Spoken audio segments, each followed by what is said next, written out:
کنتاکتورهای این قسمت از کار افتاده. برق ورودی از این ترمینال ها دریافت میشه تا شماره 10. ترمینال ها ولتاژ دارن. از ترمینال 10 به بعد ترمینال ها افت ولتاژ دارن، ولتاژ خیلی کمی دارن. از طریق شستی ها هم که فازمتر میذاریم یا ولتمتر افت ولتاژ مشاهده میشه.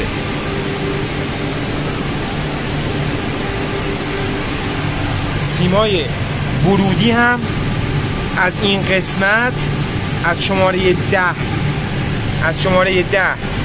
تا شماره 10 یه رشته سیمه، از 10 به بعد یه رشته سیم دیگه است که با یه خرطومی از پشت تابلو انتقال داده شده به بالا و داخل سینی کشی و کابل ها رفته به پشت کارخونه.